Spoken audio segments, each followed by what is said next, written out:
आपके बीच में हूँ, अभी भी जहां जाना रहेगा मैं जाऊंगा।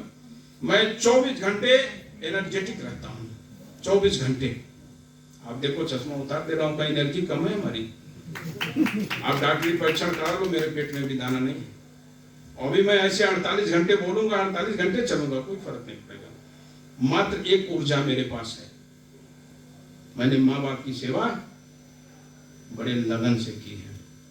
पहला ऊर्जा मेरे पास वो है। दूसरा ऊर्जा नेचर का। ऐसी ऊर्जा के बल पे मैंने प्रशासन को ठोक दिया। और फिर कहता हूं आपके मंच के माध्यम से, आपके लिए भी जरूरत पड़ेगी तो यही ऊर्जा इस सरकार को भी गिराएगी, अगर अधिवक्ताओं का हित नहीं हुआ तो। ये पॉजिटिव एनर्जी लेके चलिए। मैं हमेशा पॉजिटिव एनर्जी लेके चलता हूं, और नहीं शब्द मैं नहीं जानता हूं। मैं आपसे भी निवेदन करता हूं, नहीं शब्द मत सोचना कि होगा कि नहीं होगा, होगा कि नहीं होगा, होगा, निश्चित होगा। कोई भी ऐसा कार्य नहीं है जो ना हो।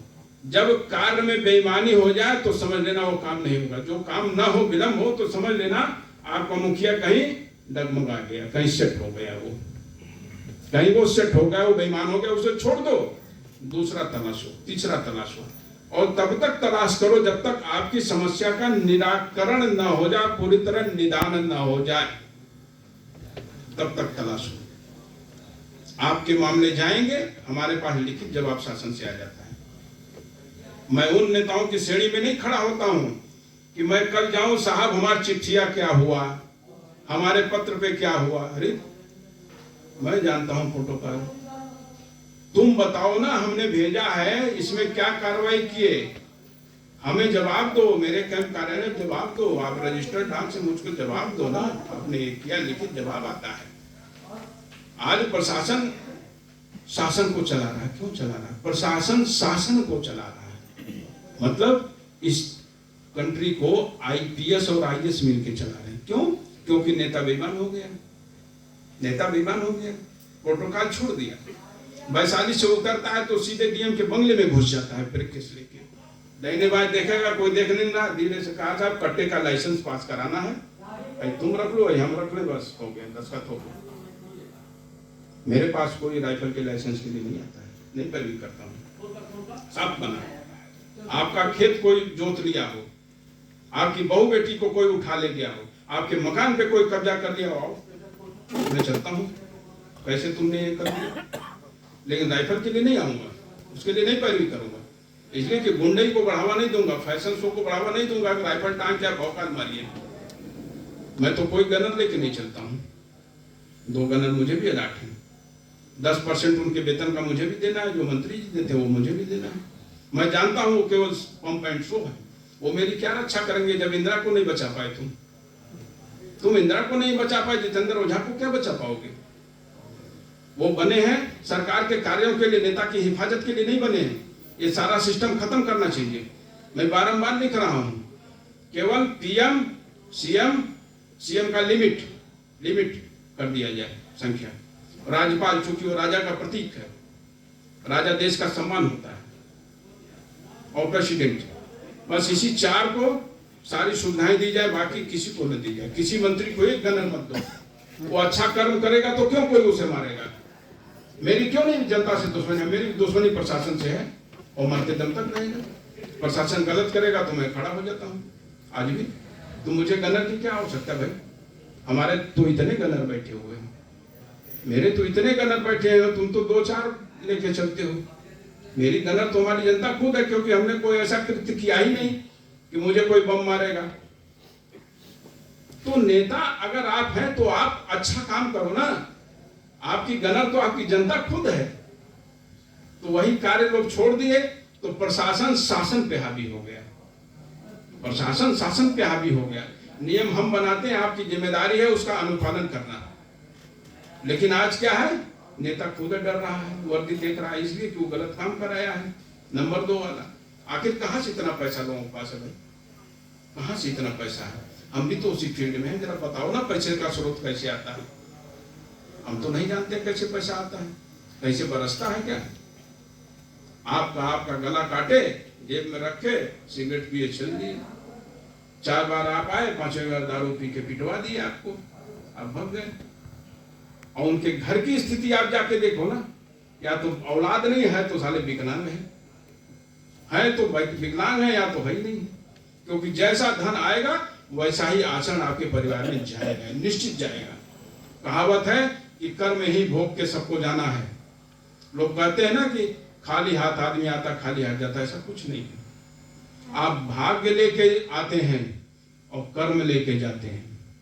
जब आपकी टिकट कटती है तो कर्मेश आप अपने कर्म को लेके ऊपर जाते हैं, और जब आप आते हैं जन्म लेते हैं तो भाग्येश भाग्य लेके आते हैं। भाग्य में क्या पाते हैं? अगर आपने अच्छा कर्म किया है तो जो शेष फल बचा है वो आपको यहाँ बढ़िया बढ़िया भोग मिलेगा, और गलत शेष फल बचा है तो आप दुर्दशा यहाँ झेलेंगे आने के बाद। तो कहेंगे कि लगता है हमने कुछ खराब किया था।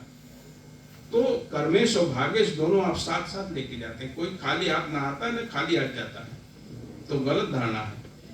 मैंने तमाम पुराणों को गलत साबित किया है, काशी विद्यापीठ में मैंने साबित कर दिया कुछ बातों को। ऐसा नहीं है, आज रिसर्च का जमाना है, पीएचडी का जमाना है।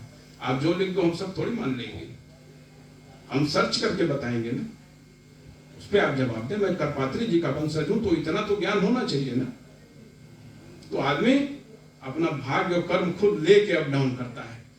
अगर आप बढ़िया करोगे, हम क्यों बढ़िया करते हैं? आज तक के रिकॉर्ड में मैंने कोई गलत कार्य नहीं किया। ओपन साइट खोलें, आप देखें मेरे बारे में। क्यों? क्योंकि मैं ऐसा कृत्य नहीं करना चाहता हूं कि मेरा अगला जन्म भी खराब हो जाए। अच्छे परिवार में जन्मा हूं, सोच रहा हूं कि और अच्छा परिवार मिल जाए अगले बार। मैं अभी से बुकिंग अपनी करा रहा हूं, अगले बार और अच्छा परिवार मिल जाए, इसीलिए बढ़िया कर रहा हूं। हो सकता है और रॉयल फैमिली में आ जाऊं, थोड़ा और अच्छा भोजन पानी मिलने लगे, इसीलिए मैं कर रहा हूं। मेरा भी स्वार्थ है, हर आदमी का स्वार्थ होता है, मेरा भी स्वार्थ है। मेरा ये स्वार्थ है कि 4 नहीं 44 चादर चढ़े मेरे मकबरे पे, मेरा ये स्वार्थ है। नशा सबको है, नशा सबको, किसी को धन का नशा है, किसी को दारू का नशा है, किसी को स्त्री का नशा है। मुझे चादर चढ़वाने का नशा है, मुझे चादर चढ़वाने का नशा है कि 4 चादर न चढ़े 44 चढ़े, और 44 चढ़ाने के लिए बढ़िया बढ़िया काम करते जाओ। जिस दिन मरोगे सोचना जाएगा, सब लोग कहेंगे बड़ा अच्छा आदमी था यार, फोटो पे माला चढ़ा दो, चादर चढ़ा दो, जो भी चीजें होती हैं। मुझे वो नशा है। तो नशा तो सबको है, मुझे दूसरे का एक नशा है, और इसी में मैं चल रहा हूँ, सुखी हूँ, एकदम फिट महसूस करता हूँ, कोई दिक्कत नहीं महसूस है। सुबह हल्की सी दिक्कत थी, मैंने तुलिका मैडम को बताया था, लेकिन देखिए नेचर की व्यवस्था ठीक हो गया, फिर मैं चल दिया। अभी बल्कि 25 तारीख को कुश्ती का, 25 नवंबर को हर साल मैं ही उद्घाटन करता हूँ। बांदा में बहुत जबरदस्त कुश्ती होती है। अचानक 7-8 सभा करके आए थे, तबीयत गड़बड़ हो गई, ज्यादा दिक्कत हो गई, तो मैंने मैडम को इलाहाबाद फोन किया। हमने कहा आप जाके उद्घाटन करो, नहीं तो बच्चों को तकलीफ होगी कि कोई नहीं आया। तो आप तुरंत गई। तो नेचर की व्यवस्था अच्छे लोगों को जोड़ दिया, जल्दी। इतना जल्दी नेचर ने आपको अगर हमसे मिलाया है तो कुछ सोच के मिलाया होगा ना। श्रीवास्तव जी लगातार पदाधिकारी नहीं, इतने सीनियर मोस्ट हैं, चेयरमैन साहब इतने सीनियर मोस्ट हैं, लोगों पास लोगों की कमी थोड़ी है, लोगों की कमी नहीं है। हमारे जैसे 72 लोग घूमते हैं, लेकिन नहीं, नेचर की व्यवस्था है। नेचर ने अगर इनको फिट किया कि नहीं, इस आदमी से आप अपनी बात रखो, तो अगर नेचर की व्यवस्था, तो मैं अगर धर्म को मानता हूँ, ईश्वर को मानता हूँ, तो मेरा कर्तव्य बनता है उस व्यवस्था के अनुरूप चलना, और मैं चलना चाहता हूँ। और आज से ही इस कार्रवाई को अंजाम देने के लिए आपका पत्र मैं अभी आपके सामने ही रखूंगा, और आप विश्वास करें कि शासन स्तर पे कलम तोड़ के लिखूंगा, कलम तोड़ के दौड़ूंगा, और उसको कराऊंगा। हवा में काम नहीं करता हूँ, हवा में काम नहीं। सरकार को जवाब देना ही पड़ेगा कि रीजन क्या है कि आपने इनको इतने दिन तक लटकाया था। अभी आप देखो, मनरेगा की मजदूरी 436 रुपए कुछ पैसे में कराने जा रहा हूं, मंजूरी करा लिया हूं। बस सारे स्टेट में एक तरह की हो जाए, इसी पे पेंच फंसा हुआ है भाई। हर जगह वही महंगाई है, कहीं आप कुछ दे रहे हैं, कहीं कुछ दे रहे हैं। मैंने एक डिमांड रखी है कि सारे स्टेट में एक तरह की हो जाए। कितना शर्म आता है आप बतावें। हम तो बढ़िया कपड़ा पहन के चल रहे, गाड़ी से चल रहे, कोई वहां भीख मांग रहा है। ये पूरे कंट्री को बदनाम कर दे रहे हैं हमारे नेता, पूरी कंट्री को बदनाम कर दे रहे हैं। ये लोग क्या विदेश में संदेश देते हैं? अरे भूखा नंगा तो अमेरिका वाले बोलते ही थे, अब और भी कुछ बोलते होंगे। पहले आते थे, फोटो शूट करते थे सब, तब यहाँ कैमरा कोई देखा नहीं था, स्टूडियो वाला ही कैमरा था, तो हाय हाय करते थे सब। इनके पास न वस्त्र है न भोजन है। जय गुरुदेव बाबा आए, बोरा पहना दिया, मैंने बड़ा विरोध किया। तुम मारे बोरी फैक्ट्री से समझौता कर लिए, पैसे का बोरा का ऑर्डर कर दिए। कितनी बदनामी हुई हमारे कंट्री की। आज वही चीज हमारे नेतागण कर रहे हैं।